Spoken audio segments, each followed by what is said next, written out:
guys, it's your Best Fight Friends. I'm Rachel. That's Kelsey. You wanted to talk about Jorge Masvidal and how he is managing to get out of his own ass. How dare you?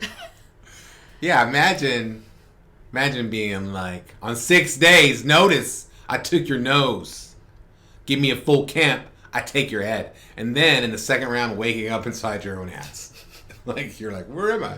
And then like being like, uh-oh. I'm in my own ass. You knocked my head into my own ass. I get it so hard. Good Lord. I would never talk any noise to Kamaru Usman. You know what I mean? Because, like... Well, now? No, not now. I'll be like, you know what? I respect Kamaru and I'm just going to do my best. You know what I mean? Like, I'm talking about future people. Future people? After seeing him knock... Nobody's ever done that to Masvidal. And how he separated Masvidal from his senses, you know, in a way that had not been seen, that was like entirely just vicious and violent, to where Masvidal, the BMF champion, wakes up and doesn't know where he is. I would just play it cool with Usman. Somebody else out there saw that fight as well, and they did not have that thought. I'm not going to trash talk Kamaru Usman. Instead, they immediately...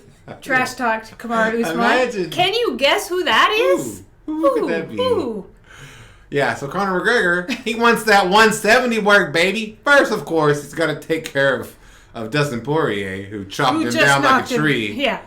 And then also, he would obviously also want to go ahead and pick up that belt that he hasn't had in a long time at 155, which he won't win against Poirier. He would have to fight then the winner of Michael Chandler versus Charles Oliveira, which is happening May 15th here, UFC 262.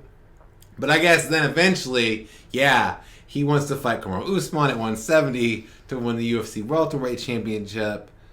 I don't understand it, Conor. If I were you, man, if I were you, bro, I'm just saying, I'm not you. And Conor's he's one of the most decorated UFC fighters in history. Double champ, first guy to do that. One of only a few to win. But hey, maybe focus on beating Poirier, right? Maybe not show up on a barge this time, on a big yacht. Barge. Yeah, none of that stuff. Maybe we would show up on a barge, like a trash barge. Conor McGregor showed up on a yacht. I'm just saying, like, maybe just chill with the watches or whatever, and focus on beating Dustin Poirier. Because I rewatched that fight recently, Rachel, and I was like, this fight was a lot more competitive the entire time than I remember. And in fact, maybe you could say that, Dustin's getting him, you know? So I don't know what Conor's doing. I feel like he's become divorced from reality if he thinks he has any business calling out Kamaru Usman after seeing what happened to Jorge Masvidal. He shouldn't call out Masvidal, probably. Let's talk about that, because I think there's two ways to think about this. One being, Conor McGregor seems absolutely... gone. Divorced from reality. He is lacking self-awareness and is in his own little, bubble that he's created, which is his reality, True. But sometimes my reality has to often come into contact with other people's realities. And so for Conor, that's one way to think about this. He's not self-aware. What's the other way? The other way to think about this is that some people are just trash talkers, and that's what they're going to do. So let's take a look at Jorge Masvidal for this, right? Jorge Masvidal, he's a good trash talker, right? And that was a good line, Oh, yeah, I took your nose in 6 days, full camp, I'm going to take your head. Like, that's a great line, and I love it. I think then we get to the fight, after the fight, right? What do we see from Jorge Masvidal? He's like... He beat me fair and square. That guy's got my number. I did my best, he wasn't,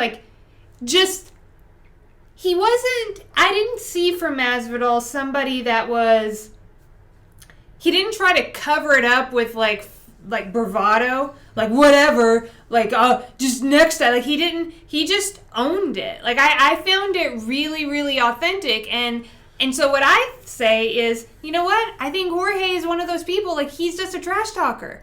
And so he's going to trash talk, and then he's going to fight, and then he's going to own, whatever the outcome is.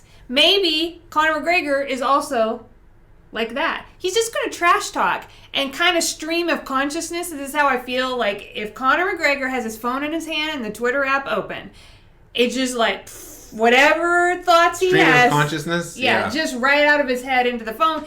And hey, some people are like that too, and that I'm just gonna Rachel's okay with everyone. I accept people for who they are. Here's my fear. Can I give you my fear? Okay. I fear for Conor that he would somehow wind up in that fight and then wake up not even in his own ass, but in like Jorge Masvidal's ass, who's sitting ringside. He would be knocked through the cage somehow. His body would be contorted through the cage, and he would wake up inside another man's ass. Can we even publish this? It's so funny.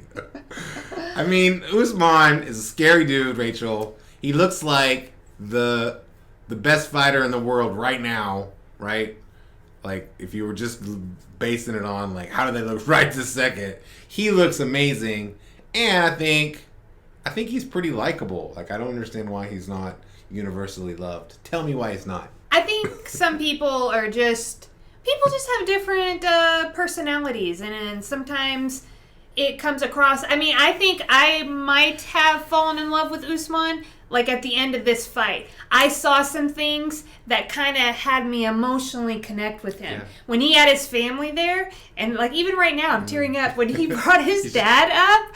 Like, I was like, oh my gosh, that was a dad. First, that was a dad. Like, I was just like, oh yeah, that's somebody's dad there. He was like, and he was so, like, precious. And then Usman, like, telling everybody to drive home safely. I was like, and then he's playing dad to everybody there. Like, okay, so I think sometimes, like... I needed a little emotional connection with Usman. What if I were to told you that you could deepen that emotional connection by following him on Instagram and seeing that he's also a dad? You know? Nigerian Nightmare or the tenderest heart in the world? Who will knock you into oblivion and or is a great pummeling, destroying wrestler? He's a great fighter. I think he seems like a really genuinely like good human being. haven't met him, so I don't know. Sure. Yeah, I don't know for sure. We can't see inside his heart. From where I sit, like, what an amazing thing, what an amazing person the UFC has as a champion, as one of its best fighters. And, man, he just seems like he's getting better and better. I don't know, Conor. I don't even know Colby. And Colby gave him a pretty good fight the first time around, you know? Dana's so, like, adamant about that fight, huh? That was the first fight they had was really, really great. The problem, I think I said this in our previous show. The problem, I think, is that I haven't seen Colby get better, and I know that Usman seems to have gotten so much better since that fight. Yeah. Amazing fighter. You know what else is amazing? Is it our viewers? It's us, Rachel. Okay. Hey, thanks for tuning in, and we will see you next time.